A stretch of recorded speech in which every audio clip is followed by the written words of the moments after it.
Hello and welcome along to part 34 of this Dark Souls guide and playthrough. We're going to finish up at, we're going to do part of the Duke's Archives today. So the Serpent soldiers who are guarding this prison have set the alarm off, owing to our release, or our escape from the cell. And that alarm aggroes these Picasses.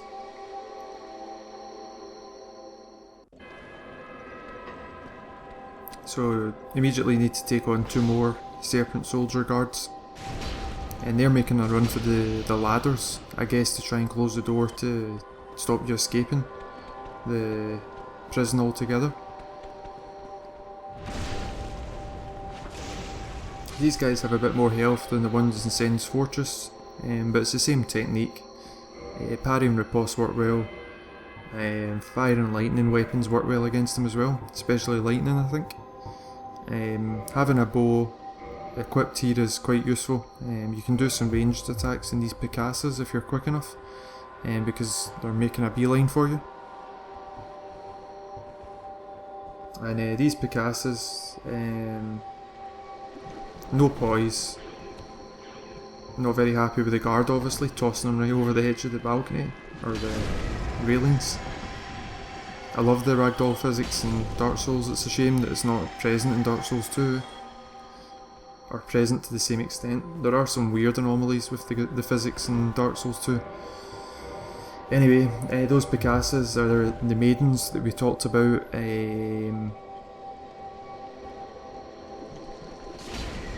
These are the maidens that we talked about in the Painted World of Ariamis, and you can see that they're kind of like squid crossed with a human. And you've also got some of these crystal hollows in the cells as well. I now know why the 3 crystal hollows are in the cell with us, and they're actually guarding a door, and I never knew that door existed until I checked up on it the other day. Some of these cells as you go down the stairs will be locked. It's important to try all of the doors because there's a key in one of them. There's a few keys lying around that will allow you to get access to some goodies later on in the level. But those maidens, Sif apparently use these channelers to scour the lands searching for maidens, trap them and bring them back here to the Duke's Archives to do experimentation on them. You can do a drop attack on this guy, plunging attack. This is one of the keys, so this is one of the extra keys, and this will allow you to get access to an armour set in the prison complex.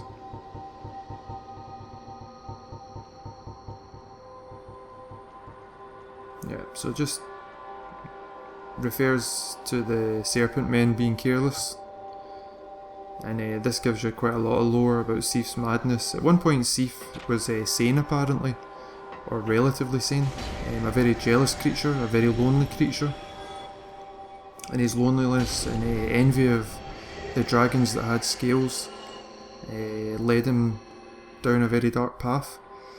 Anyway, if you use the bow here, you can see that there's some more serpent soldiers. They're guarding the alarm, and they're also guarding something more important than that, but we'll see when we get down there. You really need to equip the hawk ring there to be able to do enough damage over the distance that you're trying to flight an arrow. So you can see there's quite a lot more of these Picasses down here. They are very easy. They have like one particularly dangerous attack, and you'll see that coming up in a second. Trying to go for the parry there, didn't quite come off. Again, my timings are all out because of Dark Souls 2, and if you haven't played Dark Souls 2 and you're waiting for it to come to the PC, which I definitely am as well, but I couldn't resist it, I couldn't hold back unfortunately, I had to get it for a console. Not that there's anything wrong with that. Anyway, here's the quite dangerous attack, where they basically impale you with their spike spear type thing that all What was I saying? I always lose my track of my train of thought. Oh, what was it? Yeah, that was it. The parrying timings for Dark Souls 2 are quite difficult to get them to land them successfully. Very difficult. So we've got another one of those serpent mages up here.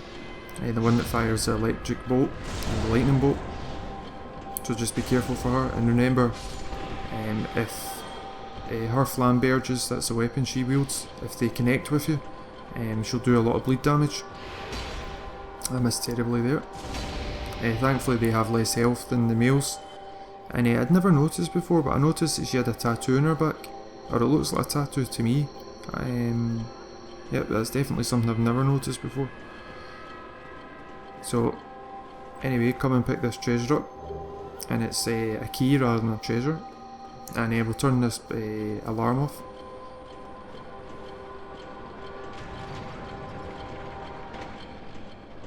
The sound design in this game is absolutely out of this world. Some very interesting sounds. I recommend just listening, stopping what you're doing as you progress through this level and just listening to those sounds. These two Picasas, they're referred to as sister and older sister, and they have more health than the other ones. They don't respawn. They drop two miracles. One is a bountiful sunlight, and the other one is a soothing sunlight. What a chance meeting this is. Alas, I'm imprisoned once again. I don't suppose you could stage me a getaway. The archives. Such a storehouse of knowledge. So close, but just out of reach. The thought offends me so. I could simply die. As a student of the arts, you understand me, eh?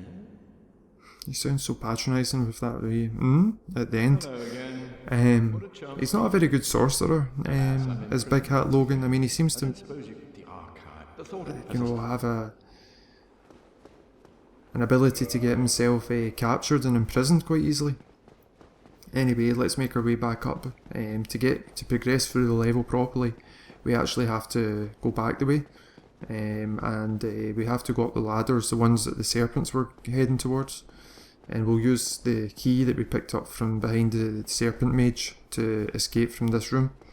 There are a few wee treasures lying around in here that I haven't picked up yet, and we'll pick them up on the way up. Yeah, the sound design in the Souls games are fantastic, and in this area as well you can hear whispering as well sometimes. It's similar in Dark Souls 2. I thought I was hearing things, but in every area of Dark Souls 2, I don't think there's one area I've encountered where there isn't whispering present in the background at some point or another. And it's very subtle, very hard to hear. I'm using headphones, Sennheiser headphones, that's able to pick up the very kind of effervescent sounds that are just kind of bubbling under the surface of everything else. So what to do is, you can see there's a wee ledge to your left there. We'll open the door first, and if you look at the door carefully, you'll see it's full of scratches and dents and bumps, and it looks like somebody's been trying to escape. That's my take on it, that those scratches and whatnot represent an attempt to escape this room. So anyway, fall off here, make sure your health's topped up before you do this, because you'll lose about a quarter of it. Come in here and you'll pick up the Maiden set. This is the one that Rhea Furland wears. So some people have speculated that corpse is Rhea Furland. I don't think it is, but I think Petrus killed her in the Undead Parish. Some people have also speculated, if you look at the Maiden set, it's very similar to the Dingy set, especially the poncho that I'm wearing over my shoulders, and it looks like a kind of lighter coloured version of it. The Maiden set looks like a white version of the Dingy set. It doesn't exactly look like it, so I don't think it is it, but some people have speculated that maybe the Firekeepers are associated with the Way of White in Furland because of that association between the Dingy set and the Maiden set. The other item we picked up there was a white seance ring, which basically gives you an extra attunement slot. And we also get some lore there. See, if you look down there, you'll see there's an item. If you look over my shoulder, left shoulder, I'm trying to look around the room to see how to get to it. To get to that treasure, I've never known how to get to that treasure, and I'm glad I went and did some research. Watch out, there's an enemy in the right here. I'm glad I did some research into why there was 3 crystal hollows in the cell with us at the bonfire cell. And the reason there's 3 crystal hollows in the cell is because they're protecting a door, and I believe that door takes you to that treasure. I believe it's just a soul item, I could be wrong about that. In the next video I will go and get that item. I'll add it in as a cutscene. So we're going to make our way back through. We've not actually been this way yet. This is a way to progress through the level. And if you look out, well actually let me talk about this, very careful, there's a channeler here, so run round and smash him. And we'll kill him, we'll one-shot him. Make sure you kill him, because if you don't, he teleports away. And that can be very annoying because he can buff some of the enemies round the corner here. Turn right here and there's an enemy. Yeah, as you're walking in the outside areas of the Duke's Archives, you can actually see large crystals protruding from the earth or the ground, and that's actually an area that we come to later on in this in our playthrough. Anyway, turn the contraption here. This turns the ladders. There's nothing up there. There's no treasures, so there's no point in going up there to the other side. Come this way. Roll through his arrows.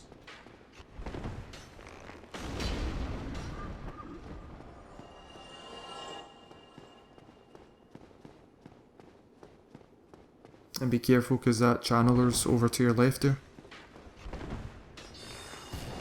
And he will continue to fire at you. Soul Spear or whatever it is. So what you have to do is top up your health, because you're going to have to fall onto the ladder.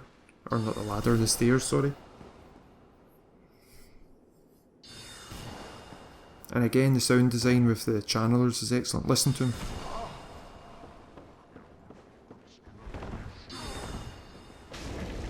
So he's whispering, it's not whispers, it's a very creepy voice. Anyway, come round here to the left. There's a sorcery around here. It's what is it? The Strong Magic Shield. And this basically increases the stability of your shields. Left-handed shield. And that looks like a fog gate. Don't be put off, that's not a fog gate down there to the left. That's just outside. Anyway, turn the contraption. We're going to go into that wee archway there that you can see to the left. Yeah, Strong Magic Shield increases stability of shields and increases their defences and resistances of the shield as well, I believe, although it only lasts for 15 seconds. So it works well for the 15 seconds, but it's such a short duration of time unless you've got the lingering Dragon Crest ring. This is a mistake. Don't try and... well, you can if you want, it's up to you. My bow and arrow aren't doing very much damage against him, and I just kind of gave up in the end. I'm only doing 25 damage, I just thought it's pointless. Might as well just slide down the ladder. And here you go, you can see again, I'm not used to the ladder animation. I'm still trying to work it the way that you would put the input in for Dark Souls 2. So this moves a bookshelf, and this will give you access to the bonfire, the second bonfire in the Duke's Archives, third bonfire, sorry. And what we have to do is we actually have to go back and release Big Cat Logan. So we're going to go back the way we came. For a moment, we're not going back exactly the way we came. Well, we are, I suppose. I'm talking rubbish. Anyway, be careful, there's an archer up there. This is us on the ground floor of the level with the last channeler we took out. He's up there about 2 levels above. So come back in here into the room with the contraptions. Not this way, this isn't the way to go. That's another thing to mention actually. Somebody pointed out recently that in Duke's Archives you can find a book that is present. There's an interesting book basically in the prison cell, near the prison cell, and it's called The Will to Live, which is interesting given the undead our character's journey. This is the room you'll also meet Big Cat Logan in once you release him. So if you're looking for sorceries, come back to that room. And to complete his quest, you have to come back and buy lots of stuff from him. You actually have to buy all his stuff, which I believe costs like 300,000 souls or whatever. This is the robe of the channelers. It gives you the term snatchers, so they roamed around looking for people and took them back to the Duke's archives. It's very heavy. I said that in the previous episode. It's a very heavy armor set, and there's better ones if you're a sorcerer or whatever. We pick up the key. This is the key that will help us to release Big Cat Logan from his cell, and it has some lore in the description. Once in prison, countless maidens, but is now empty, save for a few key persons. They struggle to uphold their sanity as the horde of mistakes. The horde of mistakes being the Picasses. We'll deal with that contraption later. You can see the coil. The chain is coiled forward, so it's a mimic, obviously. The mimics are a lot harder to spot in Dark Souls 2. We pick up an enchanted falchion. And we'll also pick up in here the crystal ember. So you give this to the giant blacksmith and you can make crystal weapons. Crystal weapons are good if you don't care about them breaking, because they have low durability, crystal weapons, but they pack a harder punch than normal weapons, their normal equivalents. So what we'll do is we'll head up the stairs now, and we'll go out the door that looked like a fog gate. I was just checking around to make sure they hadn't forgotten about any items. And I had no idea that these guys drop down like that, because I normally don't come this way when I'm progressing through this level. So that was an interesting distraction.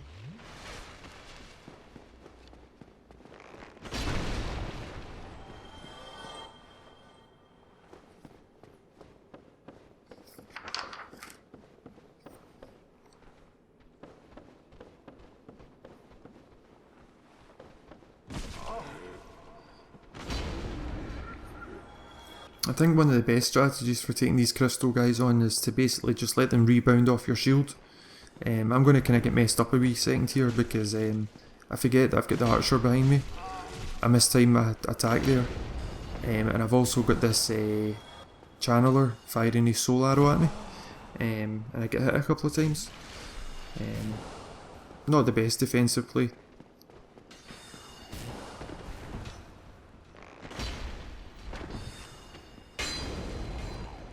Get a bit lucky there. And it's you come up these stairs to your right, and it's coming up these stairs. It can be a bit tricky because of this channeler.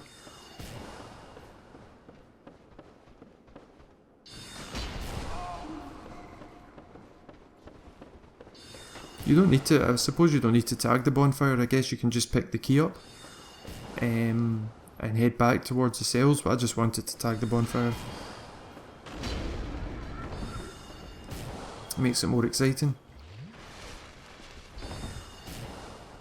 So the other channeler's still here. Thankfully I one-shot them. They don't have much health, but they're a pain in the ass. So this is the way we came.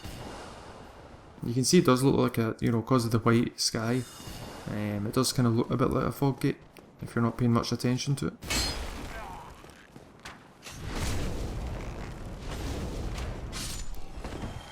So the fact these guys have got crystals emerging from their bodies, another longbow, I think we picked one up on the way there. If you look, the fact these guys have crystals, I guess, signifies that, Seath was doing experiments on hollows, normal hollows, and taking them probably from the Undead Parish and Undead Burg to bring them back here. Yeah, this is the room where you can find the book that has the title, The Will to Live, or The Desire to Live, or something along those lines. And it's actually a real book by an obscure French author. So it's strange that From Software, a Japanese company, have included this book in the game. And if you don't want spoilers for Dark Souls 2, don't listen. In 5, 4, 3, 2, 1. I believe the book makes an appearance in Dark Souls 2. Spoiler over. So make our way down here. And the Picasas unfortunately will all have respawned. You don't need to take on every guy in the cell, I mean every crystal in the cell, because you should have picked up the items in there anyway and dealt with them the first time around. And they won't aggro that, their aggro radius isn't that far that they should follow you down here. So I'm going to change weapon, just for a change, so that I can take these Picasas out. See the gears on the left? That's a really interesting wee snippet and design aspect to this level. Not sure what they represent, whether they, there were some kind of pulley system that the giant dragon Sif the Scaleless used, maybe to move around inside the library, because it is quite a massive library, and he maybe used it to, as an elevator or something, who knows.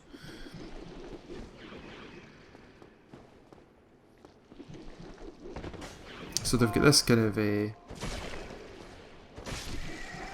not sure what it is, it's kind of like somebody spit at you.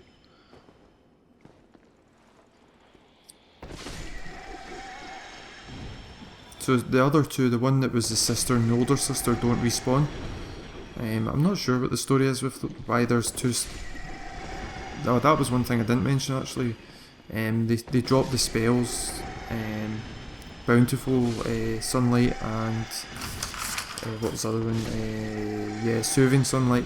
And the difference between the two is Bountiful Sunlight is a HP regen spell, so it regenerates your health points over time, whereas Soothing Sunlight is basically an AoE heal spell that's useful for PvP and whatnot.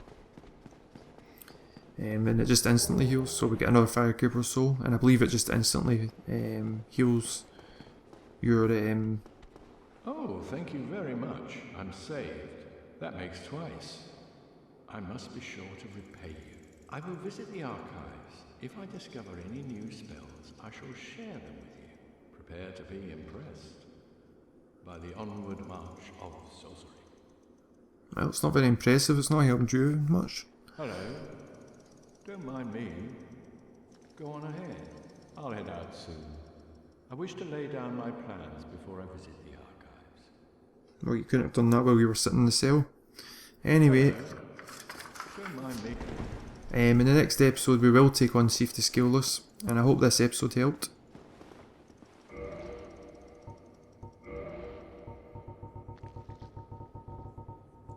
Just Homeward Bone at this point. Thanks for watching.